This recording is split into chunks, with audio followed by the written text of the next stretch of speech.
नमस्कार दोस्तों। रावण वध तो सभी ने देखा होगा, लेकिन क्या आप जानते हैं कि उसके बाद क्या कुछ हुआ था? ये एक बहुत बड़ी घटना थी जिसे आकाश मार्ग से सभी देवता तो वही पृथ्वी के सभी प्राणी देख रहे थे। इतने वर्षों से रावण ने तीनों लोकों पर जो अत्याचार किए थे उसका अंत हो गया था।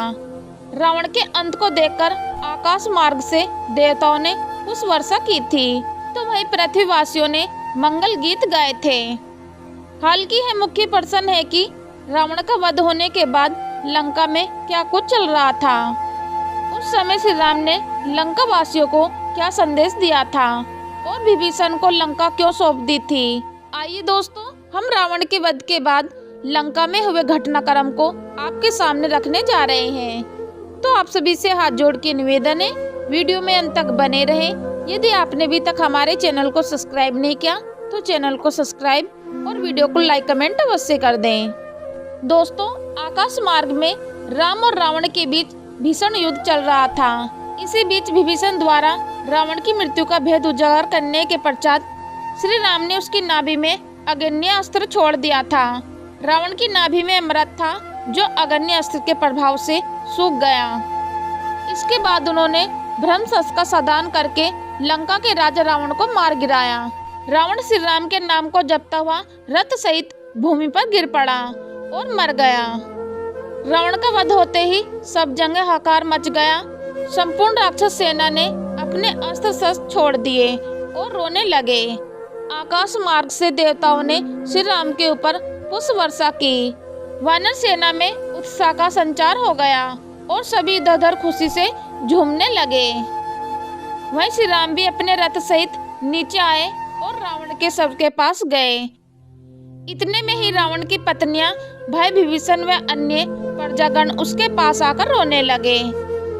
भगवान श्री राम उन सभी को समझाने का प्रयास कर रहे थे कि इसी बीच लंका के राज परिवार के एकमात्र जीवित पुरुष मल्यवान लंका के राजा का मुकुट राजसी तलवार को लेकर वहां पहुंचे। रावण के नाना मल्यवान ने श्री राम के सामने आत्मसमर्पण किया तथा रावण की मृत्यु के पश्चात लंका की प्रजा स्वीकार की। उन्होंने अब से लंका को अयोध्या के अधीन बताया तथा युद्ध समाप्त करने का अनुरोध किया। इसी के साथ उन्होंने भगवान श्री राम से अनुरोध किया कि अब वे लंका के बचे हुए नर नारी को क्षमा कर दें। उन्होंने कहा कि अब से वे सभी उन्हें लंका का स्वामी स्वीकार करते हैं। ऐसा कहकर उन्होंने श्री राम के सामने घुटने टेक दिए। श्री राम ने सभी के सामने मल्यवान जी का अनुरोध अस्वीकार कर दिया तथा उन्होंने बताया कि उन्होंने यह युद्ध लंका पर अधिपति स्थापित करने या लंका वासियों को अपने अधीन करने के लिए नहीं लड़ा। उन्होंने तो यह युद्ध पापियों का सर्वनाश करने तथा अपनी पत्नी सीता को रावण के चुंगल से छुड़ाने के लिए लड़ा था। उन्होंने मल्यवान व लंका वासियों को संबोधित करते हुए कहा कि यह भूमि केवल और केवल लंका वासियों की है तथा उस पर अयोध्या का कोई अधिकार नहीं है। रावण का वध होने के बाद भी एक लंका वासी उनका राजा बनेगा, न कि अयोध्या वासी या कोई और। उन्होंने सभी को बताया कि उन्होंने यह युद्ध केवल लंका के दुष्ट राजा रावण के पाप तथा अधर्म की नीति को समाप्त करने के लिए लड़ा। युद्ध से पहले ही वे रावण के छोटे भाई तथा धर्म के ज्ञाता विभीषण को लंका का राजा मान चुके हैं। उन्होंने सभी के सामने घोषणा की कि अब से लंका के नए राजा विभीषण होंगे तथा उन पर अयोध्या का कोई अधिकार नहीं होगा। रावण का अंतिम संस्कार इसी के साथ उन्होंने विभीषण को भाई का कर्तव्य निभाते हुए रावण के पार्थिव शरीर का अंतिम संस्कार करने का आदेश दिया। उन्होंने सभी से कहा कि उनके अंतिम संस्कार को पूरे विधिवत तरीके से किया जाना चाहिए तथा उसमें कोई कमी नहीं आनी चाहिए। साथ ही उन्होंने रावण की आत्मा की शांति के लिए भगवान से प्रार्थना की तथा विभीषण को वहां का राजा बनाकर अपनी पत्नी सीता, भाई लक्ष्मण तथा अन्य लोगों के साथ अयोध्या लौट गए।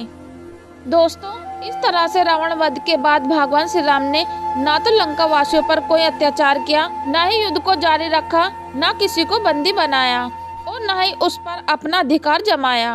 उन्होंने अपने वचन के अनुसार रावण के ही छोटे भाई विभीषण को लंका का राजा नियुक्त किया और सभी अपनी पत्नी सीता सहित अयोध्या लौट गए।